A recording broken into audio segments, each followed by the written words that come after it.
को दोनों बैठे। वो कहा स्वामी ये तो बताइए मृत्यु लोक में ऐसी कौन सी देवी है जो नारद गुणगान गा रहे थे? कहा इतनी तो कहा महादेव बोले तुम्हें पता ना है? ना है। कहा एक अनसुईया माता है और उस जैसी पतिव्रता नारी तो कोई दूसरे है ही नहीं। इतनी कही पार्वती मैया को तो आग लग गई। अरे अपनो पति परोसन की बड़वारी करे तो भाई बुरी नहीं लगे? पार्वती मैया ने कहा आप मुझे वचन दीजिए। कहा क्यों? कहा प्यार करते हो? शंकर जी बोले करते हैं। कहा तो वचन दीजिए, वचन दीजिए ना। शंकर जी बोले ठीक है वचन दिया। कहा आपको पतिव्रत धर्म नष्ट करना होगा यदि आप प्रेम करते हो। तो शंकर जी बोले देवी एक बात बोले, वचन तो दे ही चुके हैं, करना ही पड़े। नहीं करे नहीं, घर में रोज रोज की लड़ाई रोज रोज अच्छी नहीं हो। रोज रोज की लड़ाई यदि आपके घर में होती है तो एक दिन वो सब घर का नाश कर दे और किसी न किसी पे ऐसी आएगी को वो व्यक्ति कभी आगे नहीं बढ़ सकता। दिमाग में उसके वही चलेगी मेरी पत्नी ऐसी पोंपोई बजाए। पत्नी के दिमाग में चले मेरे पति को भी कभी प्रेम से बोला ही नहीं, जब देखो जब खड़ूस की तरह बोला, प्यार की भाषा ही नहीं बोला। तो आप दोनों का जीवन है। देखिए मोटरसाइकिल के दो पहिए रहते हैं, यदि अगले में हवा है और पिछले में नहीं है तो क्या गाड़ी चलेगी? ऐसे ही आप भी घर गृहस्थी में मोटरसाइकिल की पहिए की तरह दोनों में हवा रहेगी, बैलेंस बना रहेगा, तब ही घर गृहस्थी की गाड़ी आगे जाएगी। और ये बात ऐसे नहीं बोल रही मैं भी उसी गृहस्थाश्रम में रह रही हूँ, मैं भी उसी में रह रही। नहीं आप बोलो भैया वो तो भाषण दे के चली गई, रे सेवा करें तो पता चले। तो मैं कहूंगी कि मैं भी उसी चक्की में पिस रही जो आप पिस रही हैं, लेकिन सेवा मैं आपकी दासी हूँ। दासी का भाव है, आप भी अपने अंदर लाइए तो प्राणनाथ हाथ से नहीं, बाइफ नहीं, देवी। पति को भी क्या बोलना चाहिए? देवी। देवी भोजन बन गया, खाना खाना तो खा लो, फिर निकाला गरम गरम, मतलब सब भोजन भोजन बोलिए भोजन। और आप भी बोलिए कि स्वामी मेरे पति से अच्छा तो दुनिया में कोई है ही, तो जो है वो सब मेरे भाई हैं, मेरे पिता हैं। और एक बात और कहूंगी, इस दरबार में यदि आपने ऐसा भी ठुमका लगा लिया ना तो वहां आपकी लिस्ट में नाम जुड़ गया। हमारी घर देखिए राजा जनक ने भी तो अपनी पुत्री को राजघराना नहीं देखा था ना, लेकिन दुख क्यों? भाग्य था सीता माता जो बेचारी बन बन भटकी, राजा की पुत्री और राजा को ब्याह गई और फिर भी बन बन भटकी। तो अपनी पुत्री की भविष्य की चिंता मत करिए, जो भाग्य में होगा वो मिलेगा। बस धर्म से जोड़ दीजिए और सत्य से जोड़ दीजिए। बेटी घिच भी कट जाए लेकिन झूठ मत बोलना।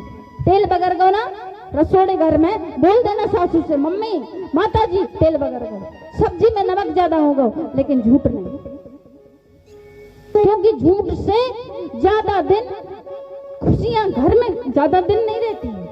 आज जैसे झूठ बोल के मैंने बोल दिया, यदि आपने बोल दिया तो एक दिन वो लौट के 1 महीने बाद, साल भर बाद जरूर आपके पास आएगा, रिटर्न डबल। इसलिए पहले बोल दो भैया ब्याज से पैसा ले लिए हैं तो दे देंगे, लेकिन उसको गोल गोल मत घुमाओ, बोल दीजिए।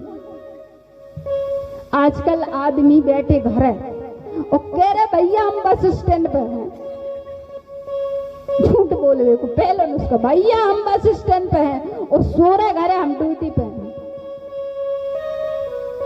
क्या मिल जाता है झूठ बोलने में बताइए? अरे मेरी तो कोई घींच काट दे, गतरा गतरा कर दे, लेकिन सच बोलूंगी कि इस जिंदगी को ये भगवान ने दिया है, ये भगवान का घर है, इसे सत्य से चलाइए, सत्य से। झूठ से आप झूठ बोलोगे तो अपने आप के अंदर शांति नहीं रहेगी, घबराहट होगी, घुटन होगी, अंदर घुट घुट के मरोगे और सच बोलोगे। कभी कोई आप अच्छा काम करते हो तो मन में दिल बोलता है ये अच्छा है, गाली देते तो अंदर से आवाज आती ना ये गलत किया मैंने। अब कथा पे आते हैं, फिर तुम्हें भजन भी तो सुनाना है कि पार्वती जी ने वचन ले लिया, जाइए जाके धर्म पतिव्रता धर्म नष्ट कीजिए। तो शंकर जी बोले देवी एक बात कहें। कहा क्या? आप गुस्सा मत होना, नाराज मत होना। कहा क्या? कहा हमारे बस की बात नहीं है कि हम मृत्यु लोक में जो नारी है अनुसुईया माता उनका पतिव्रत धर्म नष्ट करें, हमारे भी बस की बात नहीं है। क्या तुम्हें मांग में सिंदूर भरे, ये मंगलसूत्र ये क्या हल्के में ले रहे हैं आप? आजकल तो लड़ाई हो गई दोइयों में, 2 महीने बाद शादी के और सोची के बाद तलाक पे बात आ गई, मायके चली गई। मतलब बर्दाश्त इतनी सी भी नहीं है, अपने बेटी को बर्दाश्त करने की आदत डाली है। एक रोटी कम खाइए, बर्दाश्त करना ज्यादा सीखिए। सामने वाला मुंह चला रहा, चलाने दो चलाने दो, चला घुर नहीं जाएगा, ये चैट भी नहीं जाएगा।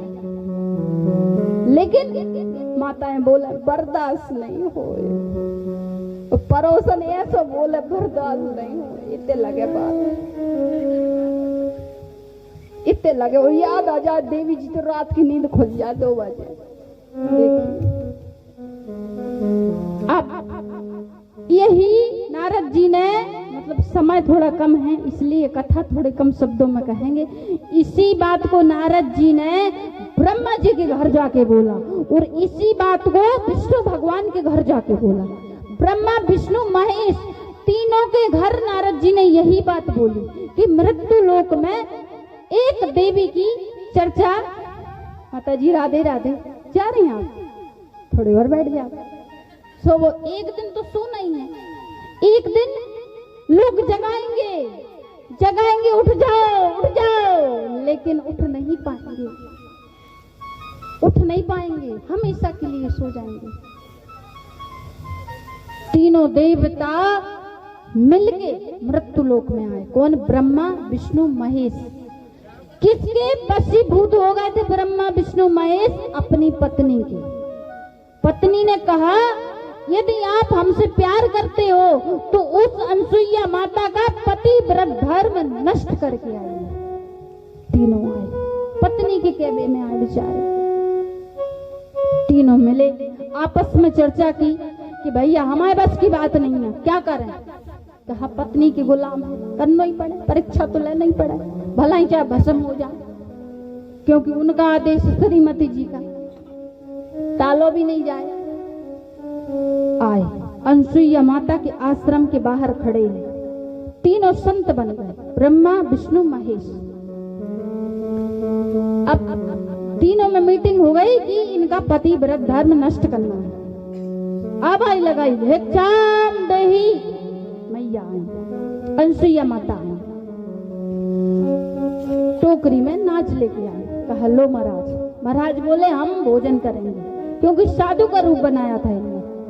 कहा आइए अंदर आइए, स्वागत है आपका। तीनों बैठे। कहा देवी आपने भोजन का हमें निमंत्रण दिया है, लेकिन भोजन आप कराओगी? कहा बिल्कुल महाराज, भरपेट कराएंगे। कहा तो एक शर्त है। कहा क्या? कहा शर्त ये है कि आपको निर्वस्त्र होकर के हमको भोजन परोसना होगा। अनुसुईया माता बोली बस इतनी सी बात, ठीक है आप चिंता मत करो, तुम्हें तो भरपेट मिले। तीनों देवता शांत। अनुसुईया माता अपने रसोड़े घर में गई और जो अपनी ऋषि का, उनके पति का कमंडल रखा था वो लेके आई और हाथ में जल लिया और बोले कि यदि मैंने मन कर्म वचन से अपने पति की सेवा की हो तो ये तीनों देवता 6 महीने के पुत्र बन जाए, मार दिया जाए, बन गए। अब ब्रह्मा विष्णु महेश उनको नंगा करने आए थे, लेकिन एक पत्नी व्रता नारी ने उनको ही 6 महीने के बना के दूध पिला रहे। देखिए ये किस में शक्ति है? एक पत्नी व्रता नारी में। और आप